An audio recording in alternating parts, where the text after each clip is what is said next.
네, 안녕하세요. AI와 대중음악 13주차 1타시 수업을 시작하도록 하겠습니다. 1타시 수업에서는 음악 비전문가의 시선으로 보는 긍정적인 영향에 대해서 알아볼 거고요. 2차시에서는 음악 전문가의 시선으로 보는 긍정적 영향, 13주차에는 긍정적인 요인을 먼저 살펴보고요. 저희가 14주차에서는 부정적인 영향에 대해서 살펴보도록 하겠습니다. 이번 주차에서는 1인칭 시점의 주자 알아보기를 이제 목표로 먼저 했는데요. 예, 1인칭이라고 하면 나를 뜻하잖아요. 그래서 내가 생각하는 그게 이제 뭐 너일 수도 있고요. 여러분 개개인의 나일 수도 있죠. 나의 경우에 어떤 점이 긍정적으로 느껴지는지, 그리고 이 1차적인 관계를 넘어서 공통 관심사를 둔 뭐 가령 팬덤이라든지 어떤 커뮤니티를 형성하고 있다면 그런 시점에서 긍정적인 영향은 어떤 것들이 있는지를 한번 살펴보도록 하겠습니다. 지금 AI 기술 발달로 인해서 나에게 긍정적인 영향을 끼치는 실제 사례가 있는지 여러분도 한번 생각을 해보시면 좋을 것 같아요. 물론 이제 음악 분야가 아니고 이 범위를 좀 넓힌다면 여러분들이 뭐그 챗GPT 같은 경우 많이 사용을 하고 있을 거고요. 그다음에 AI 기술이 이제 활용된 뭐 사진 편집이라든지 부정이라든지 뭐 이런 것들 당연히 많이 사용하고 계실 거예요. 그런데 저희는 이제 우리 교과목에서 대중음악이라는 분야로 좀 축소해서 어떻게 영향을 끼치는지를 한번 생각해 보시면 좋을 것 같고요. 그리고 그 AI 기술이 아까 말씀드린 팬덤에게 어떤 긍정적인 영향을 끼치는지, 이게 이제 개인을 넘어서 여러 명이서 어떤 관계를 짓고 그들의 커뮤니티를 형성하고 있는 그들한테 어떤 영향을 좋은 영향을 미치고 있는지를 한번 살펴보도록 하고요. 이제 그 긍정적 요소가 가지고 있는 그 주된 성질은 무엇이냐? 가령 그 영향이 어떤 부분은 공익적인 영향이 있을 수도 있고요. 그리고 개인적인 영향이 있을 수도 있고, 그다음에 그 요인 성질이라고 볼 수 있는 것들이 욕구 충족에 대한 것도 있을 테고요. 그리고 학문의 발전에 대한 것도 있을 텐데 여러 가지가 있을 건데요. 그런 것들에 대해서 한번 생각해보는 시간을 갖도록 하겠습니다. 자, 1인칭 시점의 주장을 먼저 보면요. 비전문가인 개인 차원의 사례예요. 저는 전문가이지만 비전문가 입장이 되어서 한번 생각을 해봤는데요. 본인의 취향을 고려한 음악 커스터마이징이라는 사례를 먼저 얘기를 해볼게요. 이게 사실 본인의 취향이라고 한다면 제가 좋아하는 어떤 특정 가수, 아니면 특정 어떤 장르 이렇게 해당이 되겠죠. 그리고 음악을 만든다면 내가 좋아하는 어떤 스타일의 음악, 그게 이제 장르일 수도 있고요. 그다음에 어떤 작은 스타일이 될 수도 있는데요. 일단 기본적으로 여러분들이 가장 빨리 접하거나 쉽게 이 AI 기술이 어떻게 쓰여진다라고 봤던 것 중에 가장 대표적인 게 사실 다른 가수의 유명곡을 그 가수가 아닌 다른 가수가 부르는 것처럼 편집된, 나쁘게 말하면 도작된이고요. 그런 영상일 거예요. 그래서 카버곡 뭐 이런 식으로 해가지고 임재범 씨가 부르는 뭐 밤양갱이라든지 이런 식으로, 저는 이제 사실 애국가를 엄청 좋아하진 않지만 우리가 보통 공식 행사 하나가 있으면 식순 애국가가 들어가잖아요. 그래서 애국가를 사실 음악적으로 음, 제가 좋아하지 않는다는 건 음악을 싫어한다는 게 아니고요. 보통 그 애국가 나오면 여러 가지 대창이나 합창 버전이 있는데 이것도 사실 미국 국가처럼 좀 어느 정도의 그 가창력이라든지 어떤 감정 같은 거를 조금 더 많이 보여주는 식으로 부르면 어떨까라는 생각을 사실 많이 해봤었거든요, 어릴 때. 그래서 이제 그런 것들을 내가 좋아하는 A 가수, B 가수로 본인이 이제 편집하거나 하는 것들을 첫 번째 사례로 이제 봤고요. 두 번째 사례는 전문 지식 없이 학습 없이 음악 제작을 할 수 있죠. 여러분들 실습하는 거에서도 해봤듯이 음악에 대해서 사실 뭐 스케일이나 뭐 코드, 그다음에 음악의 구조 이런 것들 없이도 어, 뭐 키워드를 이렇게 선택을 한다든지 아니면 그게 뭐 K-팝, 아니면 뭐 힙합, 뭐 락, 뭐 이런 식으로 어떤 어, 그 특정 단어들을 열거해서 입력해서 음악을 만들어 보는 실습을 경험해 보셨으니까 알 거예요. 그래서 이제 본인이 본인이 느끼는 감정을 일기로 이렇게 쓰는 분들이 있고 아니면은 메모장에 이렇게 쭉 몇 가지 감정들을 이렇게 적는 분들도 있어요. 근데 이제 뭐 음악을 하시는 분들 같은 경우는 매일매일은 아니더라도 특정한 어떤 감정을 갖게 되거나 특정한 일을 겪게 되면 그거를 뭐 가사처럼 이렇게 옮긴다든지 아니면 그걸 연주 형태로 어떻게 표현을 해본다든지 하는 것들이 있을 텐데 그런 부분들을 할 수 있다라는 거겠죠. 사례 세 번째, 내가 나서지 못한 타인의 전문 활동 영역에 나도 참여를 한다. 이런 어떤 참여로 인한 즐거움이랄까요? 아니면 뭐 개척정신이랄까요? 이게 제가 어떤 특정한 단어를 사용하지 않지만 보통 그렇잖아요. 그러니까 나도 할 수 있다. 뭐 I can do it. 아이고. 그러니까 보통 본인이 하는 것들이 본인의 전문 영역에서 주로 뭘 하잖아요. 내가 예를 들어서 금융 쪽에 있다 그러면 금융에 관련된 것들을 주로 하지. 금융에 있는 분들이 뭐 체육 활동을 전문적으로 하시거나 그러진 않는데 자기의 전문적인 영역을 벗어나서 다른 사람이 하는, 그러니까 본인이 하지 못하는 어떤 그런 전문 활동도 내가 할 수 있다라는 어떤 그런 욕구 충족, 만족감 이런 것들이 있는 것 같아요. 그래서 이공계열 전공자들이 음악 공모전에 참가한다든지, 그다음에 그런 음악을 만들어서 뭐 서로 공유하고 같이 그 즐긴다든지 하는 것들이 많죠. 그래서 이 공모전 얘기를 하다 보니까요. 어떤 특정 제가 공모전 이름은 얘기하진 않는데요. 내년 25년도 1월 7일부터 한 일주일간 진행되는 공모전이 있어요. 그래서 1등 상금이 500만 원 대상이 돼 있는데 여기 이제 조건이 있어요. 단서 조항이 AI 안 된다 이렇게 써 있어요.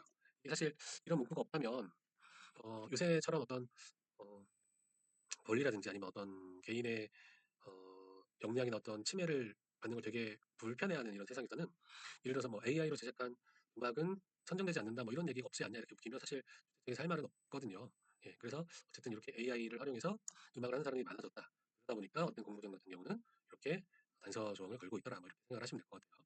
자, 그럼 이런 사례들에 대해서 그 긍정적인 영향을 받고 그 수혜자가 누구냐라고 생각을 해보면 첫 번째 봤던 본인의 취향을 고려한 음악 커스터마이징은 당연히 본인이겠죠, 그죠? 내가 좋아하는 가수의 목소리로 내가 듣는 거. 물론 그거를 다른 사람들한테 공유해서 뭔가 즐거움을 얻기도 하겠지만 대체적으로는 본인이 만족감을 개인적인 만족감을 느끼는 형태일 테고요. 두 번째도 전문 지식 없이 음악을 만드는 거. 이것도 당연히 본인이 본인의 이야기를 본인의 감정을 표현하다 보니까 본인이 이 긍정적인 영향을 받아서 만족감을 느끼겠죠. 세 번째도 대부분 본인이긴 한데요. 어쨌든 본인의 만족감이나 자신감이 증가하는 것도 있지만 이건 사실 이 뒤쪽에 다시 한번 얘기하겠지만 이 시장의 경쟁력 확대라는 것도 일부 아주 약하게 조금 있는 것 같아요. 그러니까 뭐 가령 예를 들어서 이런 바운더리 안에 음악인들이 있어요. 근데 이 음악인들끼리 음악을 하다 보면 어느 정도 이제 서로 네트워킹도 돼 있고 어느 정도 알고 있고 스타일도 아는데 이렇게 예견되는 그 바운더리가 아니고 불특정 다수가 이렇게 들어오게 되면 이 사람들에 대한 어떤 데이터나 이런 것들이 없기 때문에 긴장하게 되겠죠 당연히. 그리고 많은 사람들이 많은 작품들이 들어오게 되면 기존에 있던 사람들도 경쟁력을 확보하기 위해서 뭔가 다른 노력을 더 하겠다 뭐 이런 약간의 긍정적인 영향은 있을 것 같아요. 자, 그 외에 뭐가 있냐? 유명인과 개인을 연관짓는 형태의 파일을 제작해서 가상 세계에 몰입. 이거는 뭐 일부에 적용될 수도 있고 아니면 뭐 높아짐일 수도 있겠지만 대체적으로 특정 어떤 것들에 몰입을 하게 되면 다른 것에 대해서 이제 배타적이 된다든지 아니면 거기에 굉장히 집착을 하게 되잖아요. 그래서 이거 좀 안 좋은 상황을 상황을 조금 넣어놓은 거예요. 그래서 내가 좋아하는 가수의 목소리로 영화가 생각나는데 제가 영화 제목은 기억이 안 나지 않는데 내가 좋아하는 사람을 도청을 해요. 이 목소리를 도청을 해서 도청한 걸 편집을 해서 이거를 본인 만족하는 데 써요. 그러니까 왜 범죄 영화 보면 필적을 들키지 않기 위해서 그 신문에 나오는 활자 같은 걸 다 잘라서 어떤 문장을 이루는 것처럼 이 도청한 것을 개개별로 잘라서 이거를 뭐 본인의 이름을 넣는다든지 뭐 이렇게 하는 영화도 제가 본 적이 있는데 이건 굉장히 심한 거겠죠. 물론 도청이 불법적인 요인이 있으니까요. 어쨌든 본인이 만든 가상세계에 좀 몰입하고 빠져들기가 좋다. 또 그렇게 되면 아까 말씀드린 대로 좀 안 좋은 영향도 있을 수는 있겠죠. 자, 그러면 2, 3인칭 시점, 그러니까 공통 관심사를 공유하는 팬덤의 기준으로 봤을 때는 어떤 것들이 있냐? 당연히 비슷한 맥락이긴 한데요. 유명곡 다른 가수 버전을 그러니까 다른 버전을 어, 제작해서 여러 사람들이 올리죠. 그러니까 나는 A라는 걸 올리고, 너는 B라는 걸 올리고, 누구는 D라는 걸 올리고, 쟤는 F라는 걸 올리고. 어쨌든 이 모든 게 다 같은 관심사를 가진 가수, 혹은 뭐 같은 관심사를 가진 음악이라는 거죠. 그렇게 되면 본인의 노력은 하나지만 이 사람이 많을수록 동시에 여러 가지의 콘텐츠를 즐길 수가 있잖아요. 그래서 그렇게 문화 향수권이 신장될 수도 있다라는 점이 하나 있고요. 그다음에 이제 공감대 및 소속감 이게 이렇게 팬덤으로서 뭔가 같이 하게 되면 대부분 이제 커뮤니티가 형성이 될 테고요. 그다음에 이제 특정인의 개성곡 커버 버전을 공유하고 그 가수의 커버 버전을 해서 공감대와 소속감을 형성하고 이게 이제 고체가 되겠죠. 그러면 뭐 여러 가지 긍정적인 요인이 있을 것 같아요. 내가 사회에서는 좀 낯을 많이 가려서 얘기하거나 뭐 이런 것들을 좀 잘 못하는데 뭐 이런 같은 공동사를 둔 사람들끼리 모여서 어떤 커뮤니티를 형성하다 보니까 본인이 좋아하는 것들에 대해서 어, 얼굴은 보이지 않지만 뭐 텍스트로서 인터넷으로는 어느 정도의 의사소통을 할 수 있더라. 물론 이게 뭐 나쁜 영향도 있을 수는 있겠지만 대부분은 그러지 못한 사람이 그런 어떤 기회를 얻는다는 면에서 보면 괜찮은 긍정적인 효과도 있을 것 같아요. 물론 아까 말씀드린 대로 여기에 과몰입하게 되면 안 좋은 영향은 당연히 있을 수 있겠죠. 그럼 이 수혜자와 영향에 대해서 다시 한번 또 살펴보면요. 대부분은 그 팬덤일 테고요. 이런 콘텐츠가 노출이 많아지면 아무래도 하나일 때보다 다수일 경우에 관심 없는 사람들도 볼 확률이 좀 있겠죠. 네, 그래서 그런 사람들의 문화 향수권이 충족될 수도 있다. 물론 이게 이제 관심이 아예 없는 사람들 같으면 그 콘텐츠를 보진 않을 거고요. 그분들한테 해당이 안 되겠지만 그냥 뭐 시간 때우기 혹은 뭐 이런 것도 있어라고 관심을 갖는 사람들한테는 이렇게 될 수 있다. 두 번째 이제 공감대와 소속감 구취에 대한 수혜자는 당연히 그 내부 사람들이겠죠. 커뮤니티 형성을 해서 의사소통과 어떤 의견 표출에 일부 도움이 될 수도 있다라고 말씀을 드릴 수 있겠죠. 자, 예상 기타 사회. 네, 방금 아까 말씀드린 지나친 소속감 증가로 관심사를 제외한 이슈에 배타적이거나 폐쇄적인 자세를 가질 수도 있을 것 같아요. 이것들은 사실 일부 예전에 보면 극성 팬이라고 악성 팬, 표현이 정확하지 못했지만 뭐 사생팬 뭐 이런 말들도 있잖아요. 그래서 내가 좋아하는 어떤 A 아티스트를 제외한 뭐 B, C, D, E라는 아티스트들이 있어요. 근데 이 A 아티스트와 B 아티스트가 어떤 가십거리가 있다라고 하면 이 사람들이 B를 막 공격을 하죠, 그죠? 그래서 카톡 편지도 보내고 게시판에 안 좋은 얘기도 많이 쓰고 그래서 이제 다른 사람에 대한 어떤 이유 없이 배탈한다든지 아니면 지나치게 폐쇄적으로 변한다든지 하는 것들이 일부 부정적인 영향을 있을 수 있습니다. 이게 사실 제가 부정적인 요인이나 그 영향은 이후에 다시 얘기할 거지만 이게 사실 보면 어떻게 양날의 검 같은 것 같아요. 이게 가령 어, 내가 쉽게 할 수 있다라고 한다면 전문가 입장에서는 쟤도 할 수 있는 거를 내가 굳이 왜 했을까 뭐 이런 억울한 심정도 사실 있거든요. 그런 부분을 같이 생각을 해주시면 좋을 것 같아서 제가 이렇게 기타 예상 사례를 넣었고요. 우리가 이제 그 수업 계획서에 보면 여러분들 그 참여도에 대한 점수가 10% 배정이 돼 있어요. 그래서 이 참여도는 여러분들이 그 온라인 강의를 얼마나 잘 듣고 있는지, 그래서 그 강의를 잘 듣고 어떻게 참여를 할지, 사실은 참여를 한다는 게 굉장한 어떤 행위를 하는 건 아니지만 보통 여러분들이 어떤 온라인 시청을 하게 되면 예상되는 어떤 모습들이 있잖아요. 뭐 소리를 무음으로 바꿔놓고 입에서 해놓고 화면 캡처만 해서 시험 내리면 한다든지 뭐 이런 것들도 있기 때문에 제가 참여도에 대한 요청을 좀 드리겠습니다. 우리 지금 13주차 수업이 긍정적, 14주차가 부정적 요인 영향에 대해서 이제 알아보는 건데요. 이 부정적이든 긍정적이든 본인이 생각하는 게 긍정적이다 아니면 부정적이다라는 것들을 강의를 듣고 생각을 하셔서 간단하게 댓글을 다시는 거예요.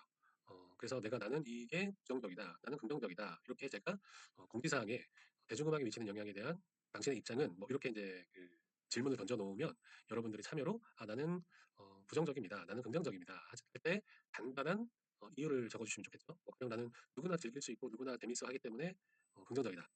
나는 내가 열심히 그 통역을 위해서 영어를 공부를 열심히 했는데 이 통역 번역기가 나와서 나는 너무 그런 마음이 이해가 되기 때문에 난 싫다. 부정적이다. 뭐 이렇게 간단하게만 댓글을 달아주시는 거고요.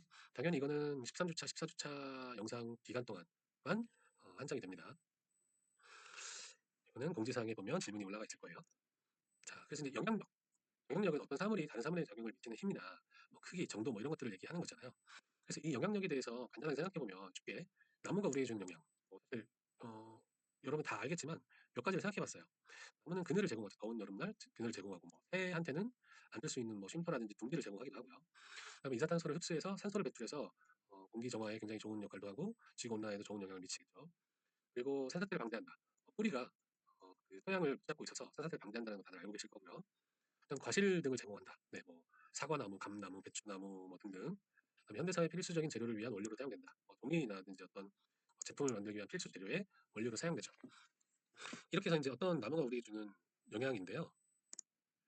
어, 안 좋은 영향으로 제가 나무를 다 좋은 영향만 썼기 때문에 하나 더 예를 들어볼게요. 컴퓨터가 우리에게 주는 영향. 네, 이거는 이제 사실 조금 대중음악에 미치는 영향으로 본다면 컴퓨터 음악이 뭐 이렇게 바꿔볼 수도 있겠지만 어쨌든 간단하게 영향에 대해서 생각해 보면 시뮬레이션을 통해서 비용을 절감한다. 그러니까 어떤 물품을 만들거나 뭔가를 만들 때 이게 가령 건축을 만들었을 때 도면이라든지 어떤 3D 기술이 없다면 실제로 뭐 플라스틱이라든지 종이라든지 뭐 등등을 붙여가지고 실제 모형도 축소된 모형들을 만들잖아요. 그런 거를 만드는 거에 비해서 시간이나 비용이 굉장히 절감되고요. 그다음에 종이와 볼펜 등 필기구의 사용량을 줄여서 에너지를 절감한다. 물론 전기 사용료는 좀 늘어나겠네요. 전체 총량으로 보면 사실 어, 컴퓨터를 사용하는 데 필요한 전기료 그리고 필기구를 만드는 데 필요한 전기 요가 있을 거 아니에요? 당연히 절감한다라고 될 것 같아요. 그다음 기록물을 변형 없이 보관하는 것이 가능하다. 네, 여러분들 뭐 종이로 이렇게 뭐 영수증이나 아니면 노트 같은 거 보관해 보시면 시간이 지나면 빛도 바래고요. 그 색깔이 날아가고 이런 것들 있잖아요. 근데 여러분들 하드디스크가 에러가 나지 않는 이상 당연히 기록물을 변형 없이 보관하는 것이 가능하겠죠. 그 빠른 여성과 통계를 처리해서 일기예보도 제공하기도 하고요. 그다음에 영화를 보거나 뭐 음악을 듣거나 그다음에 오락을 즐기거나 하는 것들을 컴퓨터를 통해서 우리가 할 수 있는 것들이죠. 그럼 컴퓨터가 우리에게 주는 영향은 뭐 좋은 영향이 있을 때고요. 그다음에 안 좋은 영향으로 뭐 체력 감퇴라든지 이런 것도 있을 수는 있겠죠. 그래서 비전문가가 생각하는 AI가 대중음악에 미치는 긍정적 요인은 무엇일까요? 자기 만족감, 자기 욕구에 대한 오락성, 충족 이 굉장히 큰 것 같고요. 이 두 가지가요. 공통 관심사 내에서 다양한 콘텐츠를 경험하고 이건 이제 다수가 만든 다수의 콘텐츠를 본인이 경험한다는 의미로 쓴 거고요. 그다음에 본인이 갖지 못한 전공으로의 활동 체험을 해보고 그다음에 영역을 확장하는 것. 이거는 사실 개인한테는 굉장히 좋은 것 같아요. 이게 아까 어떤 영향에 대해서 말씀드렸을 때 이게 어떤 공익적인 영향력이 있냐, 아니면 뭐 다수의 사람들에게 도움이 되는 영향이냐 이렇게 생각해 보면 사실 개개인이 자기 만족감을 느껴서 사회 구성원이 이루어진 어쨌든 사회가 되니까요. 그 사회가 뭐 건강해지거나 건전해진다면 당연히 좋을 것 같은데 이게 직접적인 요인이라고 보기 좀 어려울 것 같고요. 그래서 이제 개인적으로 조금 더 치중이 되어 있는 느낌인 것 같아요. 자, 그래서 비전문가 입장에서 AI를 통한 음악 활동 참여는 자기 만족, 그다음에 공통 관심사를 통한 커뮤니티 형성 등 그들의 만족감에 우선한다라고 보여져요. 그리고 AI를 활용한 비전문가의 음악 제작 영역으로의 진입은 이 전문가의 성취감, 그리고 타 영역으로의 개척 외에도 시장 경쟁력에 일부 도움이 된다. 이 말은 잠깐 말씀드렸던 어, 전체 경쟁력 확보를 위해서는 사실 우리가 독과점은 경쟁력을 위협하는 굉장히 안 좋은 요인이잖아요. 근데 독과점이라기보다도 어떤 음악을 제작하고 거기에 시장에 내놓는 사람들이 많아지고 다툼수가 많아지다 보면 개인으로서 음악 제작하는 한 개인으로서는 본인의 경쟁력 확보를 위해선 고군분투할 수밖에 없을 것 같아요. 그런 면에서는 일부 도움이 될 수도 있다라고 말씀드릴 수 있겠습니다. 그러니까 비전문가가 AI를 활용해서 발생하는 긍정적 영향은 개인이나 공통 관심사를 가진 그룹을 대상으로 어느 정도 있으나 그들을 제외한 타 그룹에 미치는 영향은 조금 미약하다. 즉, 첫 번째와 세 번째를 비슷한 궤를 갖고 있는데요. 그래서 이 긍정적인 영향은 비전문가들이 봤을 때는 대체적으로 그들이 이걸 통해서 어떤 수익을 창출한다든지 이런 분들이 사실 적기 때문에 개인의 유흥이나 오락거리에 초점을 맞춰서 생각을 해봤고요. 근데 이게 이제 음악 전문가들이 시선해보는 긍정적인 영향을 다음 차트를 보면서 이들의 어떤 활동 외에도 음악하는 사람들이 이런 AI를 활용해서 음악을 만들거나 도움을 받았을 때 어떤 영향들이 긍정적 영향을 있는지 다음 주에 살펴보는 시간을 갖도록 하겠습니다. 수고하셨습니다.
네, 안녕하세요. AI와 대중음악 13주차 2차 시 수업을 시작하도록 하겠습니다. 1차 시에서는요, 음악 비전문가의 시선으로 보는 긍정적인 영향에 대해서 알아봤고요. 또 2차 시 지금 시간에는 음악 전문가의 시선으로 보는 긍정적인 영향에 대해서 한번 살펴보도록 하겠습니다. 그렇다면 음악 전문가 개별한테 미치는 긍정적인 영향이 어떤 것들이 있고, 그다음에 대중음악 분야에 전체적으로 미치는 긍정적인 영향이 어떤 것들이 있는지 한번 살펴보도록 하겠습니다. AI 기술이 나에게 긍정적인 영향을 끼치는 사례는 무엇이 있을까요? 저는 사실 음악 전문가로 봐야 되다 보니까 제가 생각하는 것들이 있을 텐데요. 여러분들이 만약에 전문가라면 비슷하게 여러분들의 어떤 전문 영역에서 전공 영역이나 해서 대입을 해봐도 괜찮을 것 같고요. 그다음에 AI 기술 발달이 대중음악 분야에 어떤 영향을 미칠까? 그 미친 영향 중에서 긍정적인 요소는 어떤 것들이 있을까라는 것들을 한번 생각해 보고요. 그다음에 그 긍정적 요소가 가지고 있는 성질은 어떤 것일까라는 것들에 대해서 한번 여러분들이 생각해 보는 시간을 갖도록 되겠습니다. 자, 일단 전문가 개인적인 차원에서 느끼는 사례를 말씀을 드릴게요. 일단 제가 예전에도 말씀을 드렸는데요. 일단 샘플 제작이 굉장히 쉽죠. 사실 음악 제작을 하게 되면 보통 우리들이 이제 하는 것들이 음, 예를 들어서 뭐 이런 게 있어요. 뭐 스토리보드 같은 거를 받기도 하고요. 뭐 쭉쭉쭉쭉 이렇게 이어져 있는 뭐 대본을 받기도 하고요.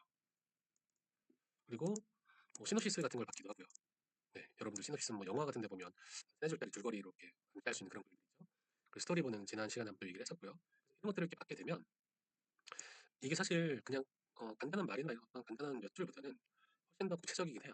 굉장히 구체적이긴 한데 이게 클라이언트의 생각을 100% 반영한다고 볼 수는 없을 것 같아요. 그러니까 전체적으로는 큰 괴를 같이 하는 거는 분명한 사실이에요. 근데 내가 이거를 여러분들이 생각했을 때 내가 느끼는 슬픔이라고 생각을 해보면 이 슬픔에 대해서도 여러 가지 감정들이 있잖아요. 표현 방법도 있고요. 그냥 어, 뭐 오열하는 어떤 방법이 있을 테고요. 그다음에 눈물을 감추기 위해서 굉장히 그 자제하는 데 힘을 많이 쏟는 그런 방법도 있을 테고요. 그리고 뭐 소리 없이 흐느끼는 장면도 있을 테고요. 하여튼 여러 가지 그런 표현 방법들이 있잖아요. 그래서 이게 어떤 감정이나 어떤 것들을 전달하는 건 맞는데 이걸 어떤 방법으로 전달할 거냐, 좀뭐 역정적으로 할 거냐, 아니면 조금 더 냉정하게 전달할 거냐 등등에 대한 방법은 좀 다양할 수 있기 때문에 사실 음악을 만들 때 있어서 음악을 제작을 위한 사람들과 소통하는 게 굉장히 중요해요. 그러다 보면 얘기를 많이 하죠. 그래서 이제 믹싱을 한다든지 마스터링 같은 걸 할 때도 이 제작자의 의도가 무엇인지, 작곡자나 그 제작자가 어떤 의도를 가지고 나한테 이거를 믹싱을 맡겼는지 의도를 파악하는 게 굉장히 중요하죠. 그래서 굉장히 많은 얘기를 해요. 뭐 음악에 대해서 이런저런 얘기를 하고 이걸 만들 때 어떤 의도가 있냐, 그리고 이거 여기서 들었을 때 이 악기는 어떤 의도로 이런 톤을 고르고 뭐 이런 것들을 다 얘기를 해서 그 의도를 파악하고 거기에 대해서 믹싱과 마스터링을 하겠죠. 그 마찬가지예요. 그러니까 음악 제작을 할 때 그 의도를 정확히 파악을 하지 못하면 나는 예를 들어서 굉장히 좀 열정적인 방법으로 감정을 전달하는 데 치중을 했어요. 그래서 음악도 굉장히 다이나믹하고 막 좀 다이나믹 레인지도 크고 막 컸다 작았다 컸다 작았다 막 그런 것들이 많은데 클라이언트는 조금 한 발짝 떨어져서 좀 객관적인 시각에서 바라보기를 바랄 수도 있잖아요. 그러면 음악이 굉장히 좀 단순하거나 좀 심플해질 수도 있죠. 그런 데서 오게 되면 사실 음악을 어느 정도 만들어 놓은 상태에서는 이게 약간의 편곡이랄까요? 뭐 편집 이런 것들은 가능하지만 그렇게 스타일이 다른 음악을 어, 편곡하거나 하는 게 사실 무에서 유를 만드는 거 똑같기 때문에 다시 작업을 하는 경우가 훨씬 더 빠르고 대부분 그렇게 하거든요. 그렇게 되면 기간도 늘어나고 비용도 늘어나게 되죠. 근데 AI를 써서 여러분들이 실습한 것처럼 가령 고마움을 전달하는 뭐 마음 이런 것들을 거기에 대해서 음악을 만들었기로 했어요. 그러면 뭐 고마움을 전달하는 내용을 가사의 일부 사용한다든지 뭐 그렇게 해서 뭐 따뜻한 음악 뭐 등등등등 이렇게 대시를 해서 음악을 만들면 여러분들이 무료 회원일 경우에 지금 보통 두 곡씩 만들잖아요. 그리고 하루에 50 크레딧이니까 10곡, 10곡 하루에 10곡을 만들 수 있는데 이게 유료 회원일 경우에는 크레딧이 뭐 몇백이나 몇천 단위로 늘어나고 이렇게 되면 만들 수 있는 곡도 내가 가령 듣는 시간이 한정되다 보니까 그래 한 50개 정도 만들어 보자. 50개를 만들어서 이걸 듣는데 사실 시간이 꽤 걸리잖아요. 전체를 다 듣지 않아도 한 스킵하면서 10초에서 20초 정도 들어도 어쨌거나 그렇게 해서 내가 이런 것들을 만들어서 그각 스토리보드에 맞는 게끔 대입을 시켜요. 그리고 그걸 가지고 이제 클라이언트와 소통을 한다면 나 여기는 마음에 들어. 오케이. 오케이. 여기는 좀 별론데 여기는 내가 생각한 거는 이런 스타일은 아닌 것 같아. 그러면 이 중에서 그럼 2차 3번째 대안, 네 번째 대안, 네 번째가 마음에 들어. 이런 식으로 소통을 구체적으로 하다 보니까 굉장히 용이해져요. 그리고 굉장히 빨라지고 굉장히 수고를 덜 수 있는 방법인 것 같아요. 두 번째 사례, 특정 주제에 대해서 소재에 대한 아이디어 확보. 사실 음악하는 사람들은 공통적으로 느끼는 건데 물론 음악뿐 아니고 어떤 것들을 탐색하는 사람들은 다 비슷한 생각을 갖고 있을 거예요. 가령 사람은 살아온 환경이라든지 아니면 교육받은 것들, 그다음에 본인의 경험에 따라서 어느 정도의 고정관념이라든지 어떤 특유의 어떤 표현 방법들이 생기는 것 같아요. 그러다 보니까 어떤 사람은 뭐 가령 예를 들어서 김동률 씨 같은 경우는 어렸을 때 제가 알기로도 클래식 음악을 많이 들었고 그다음에 피아노도 많이 다루고 그러다 보니까 대체적으로 그분이 쓰는 곡들을 보면 서정적인 곡들이 많고 그다음에 오케스트레이션을 포함된 곡도 많고 그리고 피아노가 많이 들어가 있고 큰 역할을 하고 있고 멜로디도 어떤 기악 선율처럼 폭이 넓고 움직임도 많고 이런 성향을 띠는 것 같고요. 그다음에 그에 반해서 이적 씨는 그 외국 락 음악들을 많이 들었던 걸로 알고 있어요. 밴드 음악 같은 거를. 그러다 보니까 음악 스타일도 김동률 씨에 비하면 좀 더 락이나 어떤 좀 더 강한 요소들이 많고 그다음에 멜로디도 어떤 기악곡 형태보다는 좀 더 움직임이 좀 적고 물론 적고 많고 이런 것들이 또 나쁘다라는 표현은 아니에요. 그래서 그런 게 본인의 어떤 경험이나 음악 성취한 어떤 음악 스타일에 따라서 달라질 수 있겠죠. 그래서 이런 것도 그러다 보면 자기가 이제 고정관념이라고 하는 할 정도의 어떤 것들이 생겨요. 가령 내가 만들 때는 어떤 주제로 자꾸 접근을 한다든지 어떤 방식으로 접근한다든지 그리고 내가 사용하는 악기는 어떤 악기들이 좀 많이 들어간다든지 이런 것들이 있는데 이게 사실 AI를 활용하다 보면 그거에서 벗어날 수 있죠. 그래서 제가 전에 AI 사이트를 활용해서 만들었던 것들을 이제 들려드린 적이 있는데 그때도 보면 어떤 곡은 좀 리드미컬하고 어떤 곡은 조금 더 서정적이고 이런 식으로 특정 가사에 대해서도 다르게 표현을 하잖아요. 그런 것들을 보면 이런 스타일도 괜찮구나. 뭐 이런 것도 해석이 이렇게 해석하는 것도 괜찮겠구나라는 것들을 그 창작자가 확인할 수 있기 때문에 굉장히 괜찮은 것 같아요. 그리고 실시간으로 그런 것들을 확인해서 아이디어를 확보하기도 굉장히 좋겠죠. 이게 어느 정도 상상만 하는 거와 실제로 음악을 듣는 거, 뭐 이런 것도 굉장히 다르잖아요. 세 번째는 시뮬레이션이 가능해서 굉장히 많이 도움을 준다는 측면인데요. 이게 보컬 분리하고 이제 뭐 AI로 학습한 보컬 커버로 해서 다양한 시뮬레이션이 가능하고 그에 따른 빠른 결정이나 제작이 가능하다. 뭐 이렇게 썼는데 이게 예를 하나 들어볼게요. 가령 이거 당연히 잘 어울릴 것 같은데요. 제가 예를 들어서 뭐 상을 하는 분, 상을 하는 분하고 그다음에 메탈 그리고 오케스트라 당연히 뭐 메탈 오케스트라 이런 것들은 뭐 심포니악 이런 것들 다 있어요. 근데 가령 내가 어떤 음악 스타일로 음악 작업을 하는데 이게 과연 창을 하시는 분이랑 어울릴까? 뭐 아니면 성악하는 사람과 어울릴까? 이렇게 생각을 해볼 수 있잖아요. 그럼 이거를 아까도 말씀드린 머릿속으로 상상을 하는 거는 사실 그 비슷한 어떤 경험을 청취 경험이 있는 경우는 괜찮은 것 같아요. 내가 성악가와 가수가 듀엣하는 걸 들었어요. 뭐 가령 뭐 퍼스트 러브처럼 성악가와 일반 대중 가수가 부르는 두 개의 곡을 아니, 두 분이 하는 곡을 들었더니 나는 괜찮더라 혹은 나는 좀 별로더라 어떤 그런 경험치가 있다면 이런 것들이 쉽겠지만 사실 그 경험치가 부족하거나 없을 수도 있잖아요. 그랬을 경우에는 당연히 전에 제가 보여드린 대로 AI로 어떤 특정 사람의 목소리를 막 학습시켜요. 그게 뭐 성악가든 아니면 판소리를 하는 사람이든 아니면 뭐 아이 목소리든 뭐 이렇게 학습을 시켜서 이걸 즉석에서 막 대입을 막 해볼 수가 있잖아요. 대입을 해보니까 어울린다, 안 어울린다 이런 것들을 알 수 있을 거예요. 그래서 그런 것들을 조금 더 확실하게 판단하고 결정할 수가 있는 장점이 있다. 긍정적인 영향을 볼 수가 있겠죠. 그러면 이 각 사례들에 대해서 이 소유자가 누구고 어떤 영향을 받느냐? 당연히 이 샘플 첫 번째 같은 경우 사례는 본인과 클라이언트 모두 다 기관 단축이 있어요. 수익 증대 같은 경우는 아마 제작자한테 조금 더 해당이 되는 얘기겠죠. 물론 이 자체로 인해서 이 본인과 그러니까 의뢰자라는 두 그 상대방을 제외하고는 다른 사람이 크게 뭐 영향을 받거나 그러진 않는 것 같아요. 근데 이제 이게 특정 주제나 소재에 대해서 아이디어 면으로 확장을 하다 보면 이게 본인과 콘텐츠를 감상하는 불특정 다수들한테 다양한 스타일의 음악을 선보일 수 있어서 다양성에 좀 기여를 할 수 있을 것 같아요. 그래요? 음, 이게 이후에 좀 부정적인 영향이랑도 좀 붙어 있는 거긴 한데요. 가령 뭐 예를 들어서 내가 어떤 주제, 우애에 대해서 얘기를 하고 싶다. 우애라고 하면 보통 되게 따뜻하고 잔잔하고 뭐 어느 정도 예상되는 그 정도가 있는데 AI를 막 돌려보다 보니까 파격적인 게 나왔어요. 단조에 메탈에 아니면 뭐 약간 호러스러울 수도 있고요. 근데 그렇게 보니까 이 우애가 돈독한 사람에 대한 얘기도 있지만 사실 이 우애를 어느 한 사람은 돈독하다고 생각하는데 어느 한 사람은 나는 그런 거를 그렇지 않은데 감추고 좋은 척하는 사람들 입장에서 보면 약간 그런 뭐 괴기스러운 음악 스타일이 나올 수도 있고요. 이렇게 본다면 좀 다양한 어떤 콘텐츠를 많은 사람들이 확인할 수도 있겠다라는 점도 약간의 긍정적인 요인이 미칠 수 있는 것 같아요. 그다음에 사례 세 번째는 시뮬레이션. 요거는 마찬가지 비슷한데요. 이게 사실 여러 가지 것들을 빠르게 제작해보고 그다음에 그 실패 확률을 좀 줄일 수 있기 때문에 물론 흥행성에 대한 실패 여부도 모르겠지만 뭐 제작자나 아니면 의뢰자가 생각하겠을 때 어, 완성도라든지 이런 것들을 봤을 때 어느 정도 예견이 될 수 있고 예상을 할 수 있기 때문에 어느 정도의 개인 경쟁력 확보와 다양성에도 기여를 할 수가 있겠죠. 자, 기타 예상 사례. 네. AI의 저작권 침해와 음악가 개인의 아이덴티티 상실 우려. 사실 이 부분이나 저작권 침해라는 부분 그리고 AI 학습 설계에 따른 결과물이 예상되는 게 노출이 된다라는 것들이 부정적인 영향 때 많이 말씀을 드릴 건데요. 이게 사실 AI가 학습하는 그 데이터가 전 세계적인 자료고 그 중에서도 물론 소수 자료는 배제되는 형태일 거예요. 아무래도 조금 더 빈도수가 많고 노출되는 게 많은 어떤 스타일의 음악이나 어떤 것들이 콘텐츠나 데이터가 학습될 거고요, 당연히. 그러다 보면 소수에 대한 독립성은 좀 떨어질 수도 있고요. 그렇게 되다 보면 음악가 개인의 아이덴티티가 상실될 수도 있겠죠. 이거는 뭐 어느 정도 AI에 영향을 받다 보면 이렇게 될 수가 있겠고요. 그리고 AI 학습 설계하는 그 유형에 따라서 아니면 이거를 관리자가 어떻게 설계를 유도하냐에 따라서 결과물이 다르게 나올 수 있다는 것도 시장의 다양성 저하가 우려되는 부분이기도 합니다. 그래서 대중음악 분야의 시점에서 본다면 긍정적인 요인이 어떤 것들이 있는지 살펴보도록 할게요. 그러니까 드라마나 영화음악 감독으로서 다양한 레퍼런스 자료를 확보하는 게 가능하죠. 이것도 아까 말씀드린 대로 다양성에 대한 얘기 같아요, 주로.